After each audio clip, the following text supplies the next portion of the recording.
मराठी माणसांच्या चॅनलमध्ये आपले खूप खूप स्वागत. नवीन व्हिडिओ पाहण्यासाठी लाईक करा, सबस्क्राईब करा आणि बेल बटन दाबा. श्री शिवमहापुराण विंदेश्वर संहिता अध्याय 10. 5 कृत्यांचे प्रतिपादन. पंचाक्षर मंत्राची महंता. ब्रह्मा विष्णूंकडून भगवान शंकरांची स्तुती. ब्रह्मा आणि विष्णूने विचारले, देवादिदेव महादेव, सृष्टीच्या 5 कार्यांची लक्षणे कोणती आहेत? त्यांची कृपया आम्हाला माहिती द्यावी. ब्रह्मा आणि विष्णूचा प्रश्न ऐकून महामती शंकर अचंबित झाले. ते ब्रह्मा आणि विष्णूंना म्हणाले, माझ्या कर्तव्यांना समजावून घेणे ही बाब अतिशय गहन आहे. मात्र तुम्ही विचारलेल्या प्रश्नांची उत्तरे देण्याच्या उद्देशाने 5 कार्यांची माहिती तुम्हाला देत आहे. ती तुम्ही निग्रहपूर्वक ऐका. सृष्टी निर्माण करणे, सृष्टीचे पालन करणे, सृष्टीचा संहार करणे, तिरोभाव आणि अनुग्रह ही माझी 5 कार्य आहेत. विश्वाची निर्मिती करणे हे माझे सर्वप्रथम कार्य आहे. सृष्टीचे पालन करणे हे माझे दुसरे कार्य आहे. सृष्टीवर जेव्हा अहंकार, दर्प माजतो, त्यावर नियंत्रण ठेवण्याची आवश्यकता पडेल, तेव्हा त्याचा संहार करणे हे माझे कर्तव्य आहे. प्राणीमात्रांमध्ये उत्क्रांती घडवून आणणे हे माझे महत्त्वपूर्ण कार्य आहे. या सर्व घटकांपासून सुटका मिळवून देणे हे माझे आद्य कर्तव्य आहे. यालाच अनुग्रह या नावाने संबोधले जाते. सृष्टीची निर्मिती करणे आणि त्याच्या अनुषंगाने जी 4 कार्ये आहेत, त्यामुळे विश्वाचा विस्तार होतो. 5व्या कार्यात अनुग्रह देणे, मोक्ष देणे या कार्याचा अंतर्भाव होतो. माझ्या या 5ही कार्याची अनुभूती माझ्या भक्तगणांना पंचमहाभूतांच्या रूपात अनुभवायला येतात. सृष्टी भूतलात स्थित, जलात, संहार अग्नीत, तिरोभाव वायूमध्ये, अनुग्रह अवकाशात स्थित आहे. पृथ्वीमुळे संपूर्ण सृष्टीला आकार प्राप्त होतो. पृथ्वीतलावर असलेल्या प्राण्यांमुळे सर्व जीवांचे रक्षण होते. अग्नी सर्वांना भस्मसात करतो. वायू सर्वांना एका दिशेने दुसऱ्या ठिकाणी घेऊन जातो. 5 कार्याची पूर्तता करण्यासाठी माझे 5 मुखे सदैव कार्यरत राहतात.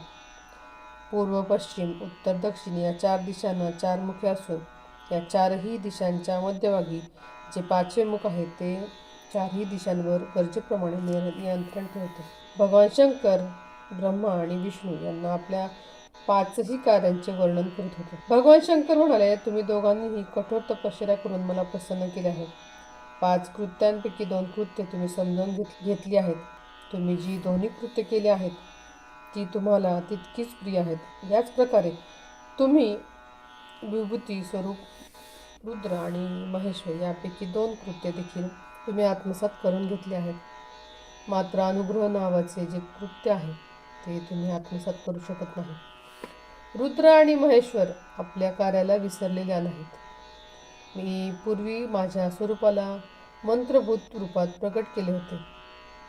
माझ्या मुखातून जो ओंकार प्रगट झाला त्यातूनच माझ्या स्वरूपाचा बोध होण्यास मदत होते.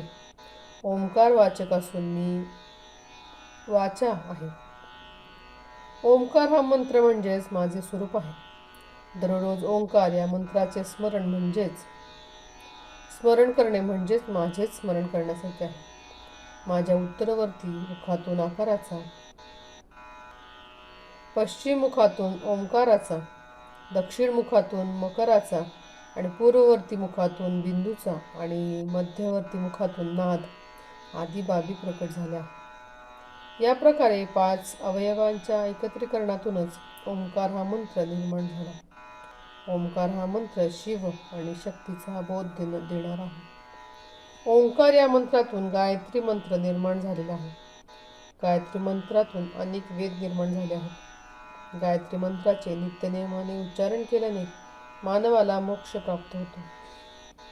शंकरांनी ब्रह्मा आणि विष्णूंना आपली 5ही कार्य सांगताना अनादि मी, अनंत मी, उत्पत्ती मी, संहारकही मी अशीच स्वतःची ओळख करून दिली. पश्चात नंदिकेश्वरांनी आपले बोलणे सुरू केले. नंदिकेश्वर म्हणाले, जगदंबा पार्वतीबरोबर बसलेल्या गुरुवर महादेवजींनी उत्तराभिमुख बसलेल्या ब्रह्मा आणि विष्णू यांना श्वेत रंगाच्या वस्त्राने झाकले. दोघांच्या मस्तकावर आपला हात ठेवला. संथ गतीने मंत्रोच्चारण करण्यास सुरुवात केली. मंत्रतंत्रात सांगितल्याप्रमाणे विधीचे पालन केले. शंकरांनी 3 वेळा मंत्रोच्चारण केले आणि ब्रह्मा आणि विष्णू यांनी आपले जगद्गुरू शंकराचे स्तवन केले. ब्रह्मा आणि विष्णू म्हणाले, प्रभू, आपण निष्कल स्वरूपात आहात. आपण निष्कल तेजामुळे अधिक प्रकाशमान वाटता. आपल्यापुढे सूर्याचे तेज काहीच नाही. आपण संपूर्ण जगाचे स्वामी आहात. संपूर्ण जगावर आपलेच नियंत्रण आहे. आपण जे म्हणाल तसे घडते. आपल्या इच्छेच्या विरोधात कोणतीही गोष्ट घडत नाही. आपली 5 मुखे आहेत. आपणच पंचमुखी जगद्गुरू परमेश्वर आहात. पंचमहाभूतांवर नियंत्रण ठेवणाऱ्या जगद्गुरूंना आम्ही मनापासून प्रणाम करतो. आपण जगद्गुरू शंभू आहात. अशी कोणतीही गोष्ट नाही जी आपणास माहीत नाही. ब्रह्मा आणि विष्णूंनी शंकराची उपरोक्त शब्दात स्तुती करून शंकरांच्या चरणांना स्पर्श केला. स्तुतिसुमने संपल्यानंतर शंकराने आपले बोलणे सुरू केले. शंकर म्हणाले, आर्द्र नक्षत्रयुक्त चतुर्दशीपर्यंत प्रणव जप करण्यात आला तर तो अक्षयदायी फळ देणारा असतो. संक्रांतीयुक्त महाआर्द्र नक्षत्र असलेल्या दिवशी एकदा जरी प्रणव जप केला तरी त्यापासून मिळणारा लाभ अतिशय महान असतो. मृग नक्षत्राच्या अंतिम टप्प्यात तसेच पुनर्वसू नक्षत्राच्या सुरुवातीच्या काळात होम हवन, जपजाप, आहुती आदी कार्य केली पाहिजेत. माझे किंवा माझ्या लिंगाचे दर्शन प्रातःकाळी घेतले पाहिजे.